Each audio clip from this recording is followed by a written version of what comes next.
আপনি যাকে ভোট দিবেন সে যদি আপনাকে কথা দিতে না পারে, সে যদি সৎ না হয়, সে যদি আদর্শবান না হয়, সে যদি হকের পক্ষে না হয়, সে যদি ইসলামের পক্ষে না হয়, সে যদি সততার পক্ষে না হয়, সে যদি ঘুষ খায়, সে যদি দুর্নীতি করে, আপনি তো তাকে যদি ভোট দেন সে তো ওই কাজগুলোই করবে নাকি? প্রিয় মা ও বোনেরা, আজকে এই যে 17 বছরের গুম খুন অত্যাচার, আপনার কমলনগরও 9312 জন মামলার আসামি। কমলনগরে এমন কোন ঘর নাই যে ঘরে একটা মামলার আসামি হয় নাই। আপনার ছেলে না হইলে আপনার ভাসুরের ছেলে হয়েছে, ভাসুরের ছেলে না হইলে বোনের হাজব্যান্ড হয়েছে, বোনের হাজব্যান্ড না হইলে খালতো বোনের হাজব্যান্ড হয়েছে।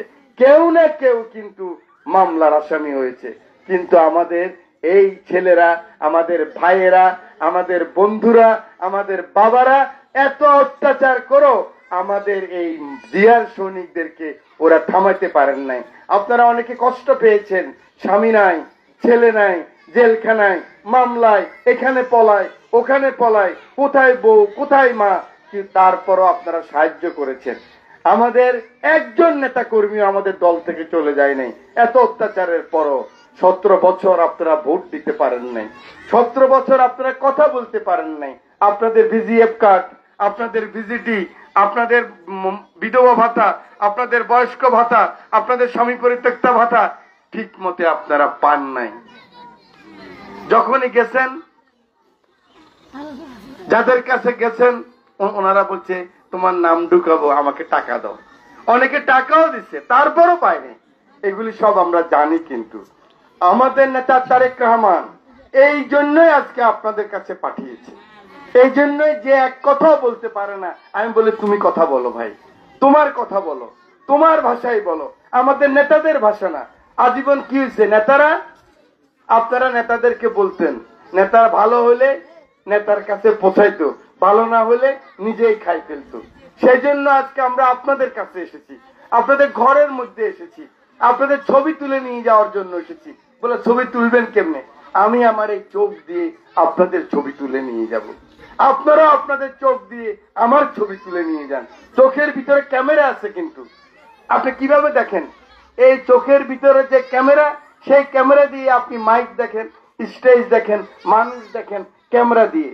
সেভাবে যে তুলে নেন, একজনের ভাষা যদি আমরা আরেকজন বুঝি, আপনার ভাষা যদি আমি বুঝি, আমার ভাষা যদি আপনি বুঝেন, আপনার অভাবেরটা যদি আমি বুঝি, আমার অভাব যদি আপনি বুঝেন, তখনই দেখবেন যে সম্প্রীতি হবে, যে সম্পর্ক হবে, সেটা হবে ইসলামের সম্পর্ক, সেটা হবে হকের সম্পর্ক, সেটা হবে মানবিক সম্পর্ক।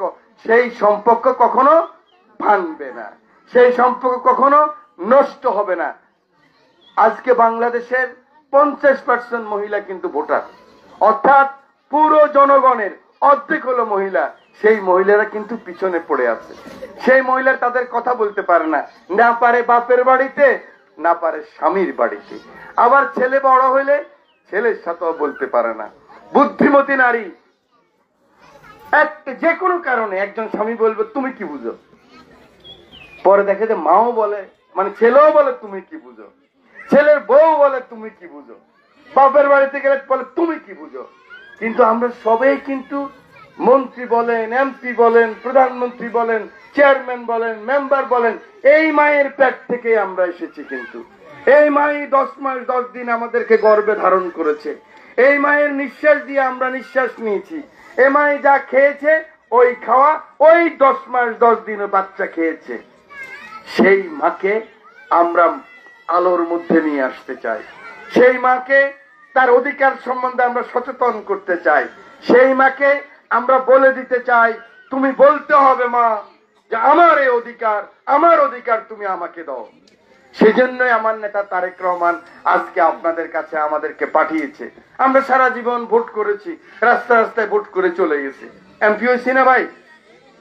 কিন্তু আপনি আমাকেও দেখেন নাই, আমিও আপনাকে দেখি নাই।